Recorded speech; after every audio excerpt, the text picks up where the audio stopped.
Sporting Journal Radio, presented by Onyx. Well, we're in that time of year. Do you go hunting? Do you go fishing? Do you do both? I always try to do both if I can, as much as possible. And if you can go to a place like Lake of the Woods, you have a lot of opportunities for casting and blasting. And Joe Henry from Lake of the Woods Tourism is going to tell us about some of that right now. Joe, how you doing? Hey, Brett, I think you're the man when it's talking about casting and blasting. I enjoy it. I'm one of those guys. I try to do it all when I go someplace, every opportunity I can, because you never know when you're going to get back, even though I try to go back to places like Lake of the Woods as often as possible. But while I'm there, I don't like to miss out on opportunities. And Lake of the Woods, obviously fall fishing is great up there. Rainy River's great. The lake is good. The angle is great. There's some waterfall opportunities. But what I think is kind of neat is you have essentially 3 different grouse species up there around Lake of the Woods, and that's kind of an underrepresented, but an overlooked opportunity at Lake of the Woods, maybe. It is. So our 3 species of grouse, of course, we have the ruffed grouse, which is the most common, and we have spruce grouse, which are the darker birds, and then, of course, we have the sharp-tailed grouse. So we have all 3, and I think the other part of that is we have literally hundreds and hundreds of thousands of acres of forest up there, and the vast majority of it is public land that you can hunt. Now, I can tell you, growing up in central Minnesota, when there's public hunting opportunities, you'd get out there, and there was a lot of traffic, which made it really hard to bird hunt. When you go to Lake of the Woods, not only do you have a lot of woods to hunt, but there's really a lot of access to it. There's dirt roads going through them. There's ATV trails. There's dedicated walking trails in some areas where a joint effort between the Ruffed Grouse Society and the Minnesota DNR, they actually have walking trails, Brett, where when you pull up to a good grouse forest, there'll be a sign there showing you an aerial view of the forest, and then they have a red marker showing you where the trail is.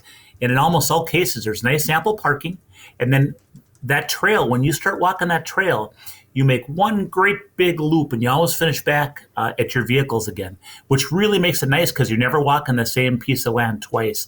Just so many good opportunities up there. And I got to tell you, man, when I first started, driving around up there in the fall around the dirt roads and stuff, to see 3-4 grouse running a ditch here and a couple grouse running through the woods here. I mean, I was just like a kid in a candy store. You didn't have that happen in central Minnesota, I can tell you that. Well, the seasons are going to open up here soon. September 17th is when the ruffed and spruce grouse seasons open, and the sharp-tailed grouse, Sharpies, they open up in the northwest zone on September 17th as well. That only goes to November 30. Ruffed and spruce grouse go through January 1st. That east central zone for Sharpies closed once again this year. But I will say they had an increase in the population numbers for sharp-tailed grouse this year in Minnesota, including that east central zone, which is good news. And we're on the downward cycle for ruffed grouse, Joe, but they had good numbers of ruffed grouse that the DNR reported this year too. So hunting could be good this year up there. It could be really good, yeah. And you know what? It's funny that, whenever people come up to Lake of the Woods and grouse hunt, so many times they tell me, tell you what, Joe, we it helped us to learn the area a little bit, but I'll tell you what, we saw a lot of birds. We're happy. And it's not just the ruffed grouse, but I mean, 3 species of grouse, and of course you got your woodcock as well. There's a good population of woodcock up there, so it's really neat hunting up there. It's beautiful. You don't have so much traffic. We're not that cosmopolitan grouse area that gets really a lot of traffic. We're kind of under the radar screen because of our good walleye fishing. And the other thing I'll say too is that for people that come up, to be able to get some decently priced lodging in the fall is very, very doable. I mean, some of the resorts you stay at, the vast majority of them have dog-friendly lodging, so welcome to bring your hunting dogs. It's just really a neat opportunity. I'm going to say something kind of controversial, because I grew up hunting grouse, ruffed grouse in northwest Minnesota, but I've shot in Minnesota, which is arguably the grouse capital, the ruffed grouse capital. You grew up hunting northwest Wisconsin. Yeah, sorry, what did I say? Minnesota. Yeah, grew up hunting northwest Wisconsin, sorry, where I shot grouse.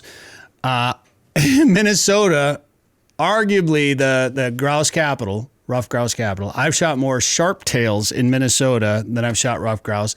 I've shot more I've shot more prairie chickens in Minnesota, and I've shot more woodcock in Minnesota than ruffed grouse. But come on.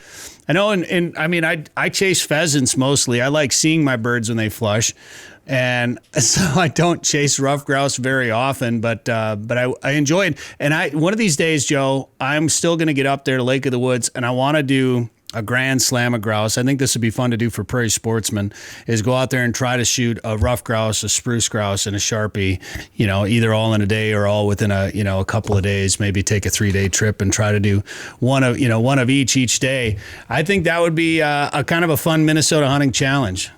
We've had people do it. In fact, I've had media up from like Kansas and Missouri and areas like that have come up and done exactly that. And it's been a trip of a lifetime for them. But these are you're really avid, upland bird hunters type of thing, and it's something they've always wanted to do, like a bucket list thing. And of course it's funny because when they come up, I always ask them, they're media, so we're working with them, and hey, do you want to get some walleye fishing while you're up? It's really good walleye fishing. And not really interested. We ended up, I always end up setting up maybe a half-day charter trip for them.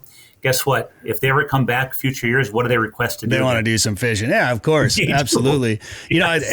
Yeah. Well, you got to go fishing for walleyes when you're at Lake of the Woods, of course. You have to. We should mention, too, that Woodcock opens a week later than everything else. So Woodcock is September 24th through November 7, when all the other grouse open up September 17. And Joe, if people want to come up there and do a trip at Lake of the Woods, do a cast and blast, and hunt grouse while they're up there, where should they go for more information? You know what, Brett? We got a lot of information about Beltrami Island State Forest and other places you can hunt up there. Hey, simply check out our website. That's lakeofthewoodsmn.com. Hear more at sportingjournalradio.com or wherever you get podcasts. Northern Minnesota's Walleye Factory is a year-round world-class fishing destination. The perfect getaway this summer is just a short drive to Lake of the Woods. Fish Big Traverse Bay, the Rainy River, or visit the unique Northwest Angle. To catch big fish, you have to go where the big fish are. Plan your trip to Lake of the Woods at lakeofthewoodsmn.com. That's lakeofthewoodsmn.com.